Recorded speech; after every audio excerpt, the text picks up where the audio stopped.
नमस्कार दोस्तों, आप देख रहे हैं मीडिया पॉइंट और मैं हूं अरविंद त्रिपाठी। आइए नजर डालते हैं दिन भर की छोटी बड़ी खबरों पर। हिस्ट्री सीटर द्वारा कब्जाई गई खलिहान की जमीन को कब्जा मुक्त कराने को लेकर मनिहार दहना की पीड़ित ने डीएम को फिर से सौंपा ज्ञापन।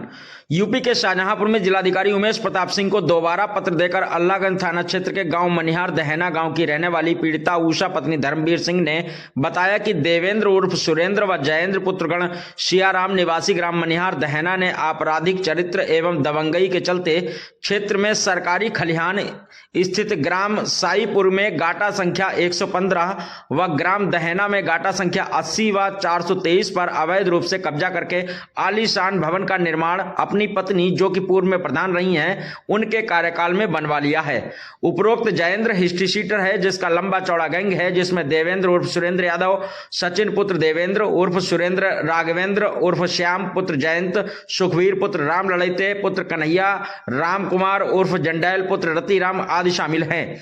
पीड़िता ने आरोप लगाते हुए बताया कि उपरोक्त हिस्ट्री सीटर सहित सभी दबंगों को थाने पुलिस का पूरा संरक्षण प्राप्त है। उपरोक्त लोगों के विरुद्ध यदि कोई आवाज उठाता है या कार्रवाई करता है तो उपरोक्त लोग उसके साथ झूठी घटना दर्शाकर मुकदमा दर्ज करवा देते हैं। पीड़िता ने बताया कि उपरोक्त लोगों का लंबा आपराधिक इतिहास है, करीब 30 मुकदमे दर्ज हैं। जैनेंद्र यादव थाने की दुराचारी हिस्ट्री सीटर लिस्ट में क्रमांक 18 नंबर 21A में दर्ज है। फिलहाल पीड़िता ने दिए गए शिकायती पत्र में उपरोक्त हिस्ट्री सीटर द्वारा सरकारी खलिहान की जमीन पर किए गए कब्जे को कब्जा मुक्त कराने की गुहार लगाई है। भारतीय किसान मजदूर यूनियन राष्ट्रवादी ने गन्ना मूल्य वृद्धि को लेकर कचहरी तिराहे पर जलाई गन्ने की होली, सौंपा ज्ञापन। यूपी के शाहजहांपुर में भारतीय किसान मजदूर यूनियन राष्ट्रवादी के जिला अध्यक्ष महेंद्र यादव की अध्यक्षता में प्रदेश सरकार द्वारा जारी की गई गन्ना मूल्य वृद्धि को लागू न करके पुराने रेट पर ही भुगतान किए जाने पर सरकार का विरोध जताते हुए पूर्व में दिए गए ज्ञापन की तिथि के मुताबिक किसानों ने कचहरी तिराहे पर जाकर विरोध प्रदर्शन करते हुए गन्ने की होली जलाई और एक ज्ञापन प्रशासन को सौंपा। दिए गए ज्ञापन में जिलाध्यक्ष महेंद्र यादव ने कहा कि वर्ष 2022-23 में गन्ना मिलें चालू होने के 3 महीने तक किसान अपना गन्ना बिना भाव घोषित हुए ही चीनी मिलों पर डालते रहे। सरकार द्वारा 3 महीने तक कई बार घोषणा की कि हम गन्ने का दाम बढ़ाएंगे। 3 महीने तक कई वादे सरकार द्वारा यह ऐलान किया गया इस वर्ष गन्ने का दाम नहीं बढ़ाया जाएगा व पिछले वर्ष के रेट 350 रुपए कुंटल पर ही गन्ना खरीद किया गया, जबकि पंजाब, हरियाणा, महाराष्ट्र में 380 रुपए कुंटल से लेकर 420 रुपए कुंटल तक गन्ना खरीदा गया। चीनी का रेट भारत सरकार द्वारा निर्धारित है, जो कि सभी मिलों का एक ही है। उत्तर प्रदेश का किसान पूरे भारत में 1/2 गन्ना पैदा करता है। अगर उत्तर प्रदेश में गन्ना उत्पादक किसानों को अन्य राज्यों की तरह गन्ने का भाव उत्तर प्रदेश में बराबर मिलता तो लगभग 3400 करोड़ रुपया सीधा किसानों के खाते में जाता, क्योंकि पिछले वर्ष किसानों द्वारा गन्ना मिलों को 110 करोड़ कुंटल गन्ना सप्लाई किया गया था, जिससे उत्तर प्रदेश के किसानों को 3400 करोड़ रुपए का नुकसान हुआ। ज्ञापन में कहा गया है कि अब नया सत्र शुरू हो चुका है वर्ष 2023-24, लेकिन अभी तक उत्तर प्रदेश सरकार द्वारा गन्ने का भाव घोषित नहीं किया गया है, जबकि पड़ोसी राज्य हरियाणा में इस वर्ष का गन्ना मूल्य 387 रुपए कुंटल और पंजाब में 391 रुपए कुंटल निर्धारित किया जा चुका है, लेकिन उत्तर प्रदेश सरकार द्वारा अभी तक इस सत्र का गन्ना मूल्य निर्धारित नहीं किया गया है, जिससे किसानों को भारी नुकसान झेलना पड़ रहा है। किसानों ने चेतावनी देते हुए कहा कि यदि उत्तर प्रदेश सरकार द्वारा अविलंब गन्ना मूल्य निर्धारित नहीं किया गया तो किसान आंदोलन करने को बाध्य होंगे। डीएम की अध्यक्षता में कलेक्ट्रेट सभागार में CSR फंड से कराए गए विकास कार्यों की समीक्षा बैठक हुई संपन्न। यूपी के शाहजहांपुर में जिलाधिकारी उमेश प्रताप सिंह की अध्यक्षता में CSR फंड से कराए जा रहे विकास कार्यों की समीक्षा बैठक संपन्न हुई। जिलाधिकारी ने निर्देश देते हुए कहा कि कारपोरेट सोशल रिस्पॉन्सिबिलिटी फंड का दुरुपयोग किसी भी दशा में न होने पाए। उन्होंने कहा कि CSR के तहत इस प्रकार के कार्य चुने जाएं जो व्यापक जनहित में हों। बैठक में उपस्थित मुख्य विकास अधिकारी श्याम बहादुर सिंह ने कहा कि नए वित्तीय वर्ष के प्रारंभ में ही सभी खर्चों के प्रपोजल जिलाधिकारी के समक्ष प्रस्तुत किए जाएं। रोजा पावर प्लांट की प्रतिनिधि द्वारा जिलाधिकारी को अवगत कराया गया कि उनका कुल CSR फंड 32 लाख रुपए है। मेडिकल कैंप आयोजित करवाने पर कुल 8 लाख रुपए खर्च किए जा चुके हैं। जिलाधिकारी ने निर्देश दिए कि बकाया फंड का उपयोग ट्राईसाइकिल वितरित करने हेतु किया जाए। शाहजहांपुर के जवाहर नवोदय विद्यालय में सोलर वाटर हीटर भी रोजा पावर प्लांट के CSR फंड द्वारा स्थापित कराया जाए। डालमिया चीनी मिल निगोही द्वारा अवगत कराया गया कि उनका corporator social responsibility fund 98 lakh रुपए है। उन्होंने बताया कि 32.5 लाख रुपए क्लाइमेट एक्शन पर खर्च किए जा चुके हैं। इसके अलावा डेयरी डेवलपमेंट प्रोग्राम भी चलाया जा रहा है। जी सर्जीवियर लिमिटेड के प्रतिनिधि द्वारा अवगत कराया गया कि उनका कुल corporate social responsibility budget 57.42 lakh रुपए है। कुल बजट के सापेक्ष कुल 60 लाख रुपए खर्च किए जा चुके हैं। जिलाधिकारी ने इन्हें निर्देश दिए हैं कि अगले वित्तीय वर्ष के बजट से चौराहों पर सीसीटीवी कैमरे लगवाने का कार्य करवाया जाए। IOCL बंथरा द्वारा यह अवगत कराया गया कि CSR फंड के द्वारा जनपद में 9 ओपन जिम स्थापित करने की योजना बनाई गई है। जिलाधिकारी द्वारा इन्हें निर्देश दिया गया कि हनुमत धाम स्थित शेल्टर होम में सोलर पैनल लगवाने का कार्य कराया जाए। बैठक में मुख्य विकास अधिकारी श्याम बहादुर सिंह, उपायुक्त जिला उद्योग केंद्र अनुराग यादव समेत अन्य अधिकारी एवं कर्मचारीगण उपस्थित रहे। डीएम की अध्यक्षता में जिला सड़क सुरक्षा समिति की समीक्षा बैठक नवीन कलेक्ट्रेट सभागार में हुई संपन्न। यूपी के शाहजहांपुर में जिलाधिकारी उमेश प्रताप सिंह ने बैठक के दौरान उपस्थित संबंधित अधिकारियों को निर्देशित करते हुए कहा कि सड़क सुरक्षा बेहद महत्वपूर्ण एवं संवेदनशील विषय है। सभी संबंधित अधिकारियों को आपसी समन्वय के साथ इस पर कार्य करना चाहिए।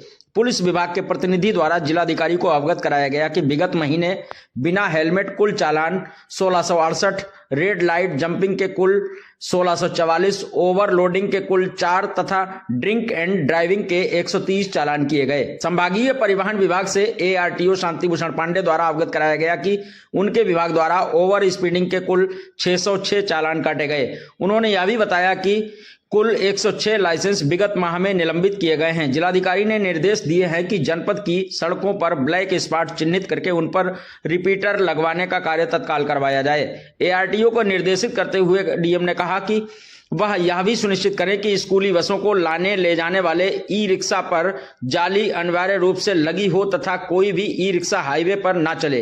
विगत माह की बैठक में जिलाधिकारी द्वारा BSA से ऑन रोड विद्यालयों की सूची मांगी गई थी। सूची उपलब्ध न कराने के कारण नाराजगी व्यक्त करते हुए जिलाधिकारी ने 3 दिन के भीतर सूची उपलब्ध कराने के निर्देश दिए तथा इस संबंध में उनका जवाब भी तलब किया गया है। जिलाधिकारी ने बैठक के दौरान उपस्थित डिप्टी CMO से नाराजगी व्यक्त करते हुए अगली सभी बैठकों में पूरी तैयारी से आने हेतु निर्देशित किया। उन्होंने कहा कि इस तरह की महत्वपूर्ण बैठक में बिना आंकड़ों के आना घोर आपत्तिजनक है। उन्होंने यह भी निर्देश दिए कि सभी अधिकारी एक्शन टेकन रिपोर्ट भी साथ लेकर आएं। बैठक में नगर मजिस्ट्रेट डॉक्टर वेद प्रकाश मिश्रा, जिला विद्यालय निरीक्षक हरिवंश सिंह, ARTO शांति भूषण पांडे समेत संबंधित अधिकारी उपस्थित रहे। डीएम की अध्यक्षता में जिला सड़क सुरक्षा समिति की समीक्षा बैठक नवीन कलेक्ट्रेट सभागार में हुई संपन्न। यूपी के शाहजहांपुर में जिलाधिकारी उमेश प्रताप सिंह ने बैठक के दौरान उपस्थित संबंधित अधिकारियों को निर्देशित करते हुए कहा कि सड़क सुरक्षा बेहद महत्वपूर्ण एवं संवेदनशील विषय है। सभी संबंधित अधिकारियों को आपसी समन्वय के साथ इस पर कार्य करना चाहिए। पुलिस विभाग के प्रतिनिधि द्वारा जिलाधिकारी को अवगत कराया गया कि विगत महीने बिना हेलमेट कुल चालान 1668, रेड लाइट जंपिंग के कुल 1644, ओवरलोडिंग के कुल 4 तथा ड्रिंक एंड ड्राइविंग के 130 चालान किए गए। संभागीय परिवहन विभाग से ARTO शांति भूषण पांडे द्वारा अवगत कराया गया कि उनके विभाग द्वारा ओवर स्पीडिंग के कुल 606 चालान काटे गए। उन्होंने यह भी बताया कि कुल 106 लाइसेंस विगत माह में निलंबित किए गए हैं। जिलाधिकारी ने निर्देश दिए हैं कि जनपद की सड़कों पर ब्लैक स्पॉट चिन्हित करके उन पर रिपीटर लगवाने का कार्य तत्काल करवाया जाए।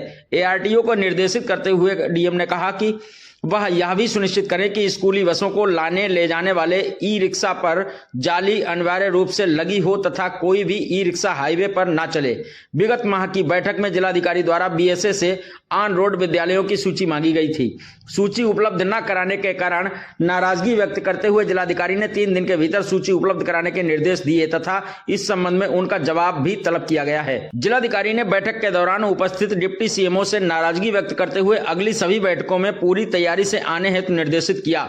उन्होंने कहा कि इस तरह की महत्वपूर्ण बैठक में बिना आंकड़ों के आना घोर आपत्तिजनक है। उन्होंने यह भी निर्देश दिए कि सभी अधिकारी एक्शन टेकन रिपोर्ट भी साथ लेकर आएं।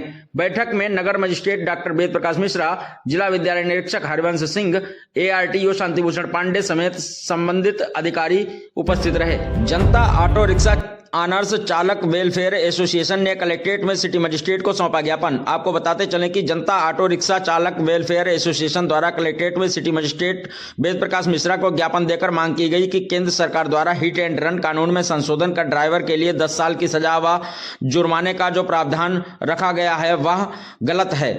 उन्होंने कहा कि देश भर में ड्राइवर विरोध स्वरूप हड़ताल पर रहे। जनपद शाहजहांपुर में भी जनता auto rickshaw honours welfare association से जुड़े ड्राइवर हड़ताल पर रहते हुए इस कानून पर पुनः विचार कर कानून वापस लेने की मांग करते हैं। जब तक कानून में संशोधन नहीं होगा तब तक जनता ऑटो ई रिक्शा ऑनर्स चालक वेलफेयर एसोसिएशन के सदस्य प्रशासन से कानून वापस लेने की गुहार लगाते रहेंगे। भाजपा सांसद अरुण कुमार सागर ने अपने साउथ सिटी आवास पर जनता दरबार में की जनसुनवाई। यूपी के शाहजहांपुर में भारतीय जनता पार्टी से जिले के सांसद अरुण कुमार सागर ने अपने साउथ सिटी आवास पर जनता दरबार में जनसुनवाई करते हुए लोगों की समस्याओं का निराकरण करवाया। जिले के कोने कोने से अपनी अपनी समस्याएं लेकर आए लोगों की समस्याओं को एक एक कर भाजपा सांसद ने सुनते हुए संबंधित अधिकारियों को समस्याओं से संबंधित उनके निस्तारण के लिए आवश्यक दिशा निर्देश जारी किए। इस दौरान भाजपा सांसद ने जनता दरबार में पहुंचे लोगों को केंद्र एवं राज्य सरकार की जन कल्याणकारी योजनाओं के संबंध में भी जागरूक किया। भाजपा सांसद ने जनता दरबार में पहुंचे सभी लोगों को आश्वस्त करते हुए कहा कि केंद्र एवं राज्य सरकार गांव, गरीब, किसान सभी के लिए बेहतर कार्य कर रही है। सरकार की विभिन्न जन कल्याणकारी योजनाएं आप सभी के लिए चलाई जा रही हैं। सांसद ने संबंधित अधिकारियों से प्राप्त सभी समस्याओं के निस्तारण के संबंध में सख्त दिशा निर्देश देते हुए कहा कि प्राप्त शिकायतों का समय से निस्तारण करवाया जाए। संघ एवं भाजपा कार्यकर्ताओं ने मुन्नूगंज सहित विभिन्न मोहल्लों में घर घर जाकर सौंपे अक्षत निमंत्रण पत्र। उत्तर प्रदेश के अयोध्या में 22 जनवरी को होने वाले श्री रामलला प्राण प्रतिष्ठा कार्यक्रम के लिए 1 जनवरी से 15 जनवरी तक चलाए जा रहे अभियान के क्रम में राष्ट्रीय स्वयंसेवक संघ एवं भारतीय जनता पार्टी के कार्यकर्ताओं ने महानगर के मुन्नूगंज सहित विभिन्न मोहल्लों में घर घर जाकर अक्षत निमंत्रण पत्र सौंपते हुए कार्यक्रम में पहुंचने की अपील की। महानगर में राष्ट्रीय स्वयंसेवक संघ एवं भारतीय जनता पार्टी के कार्यकर्ता ढोल नगाड़ों के साथ टोली बनाकर घर घर पहुंच रहे हैं और प्रभु श्री राम के प्राण प्रतिष्ठा कार्यक्रम में सम्मिलित होने का न्योता दे रहे हैं। भारतीय जनता पार्टी एवं राष्ट्रीय स्वयंसेवक संघ के कार्यकर्ताओं ने मुन्नूगंज फाटक, भारद्वाजी, चौकसी, भाटन टोला, ब्रजविहार, अंटा, चमकनी सहित विभिन्न मोहल्लों में पूजित अक्षत के साथ निमंत्रण पत्र सौंपते हुए कार्यक्रम में सम्मिलित होने का आग्रह किया।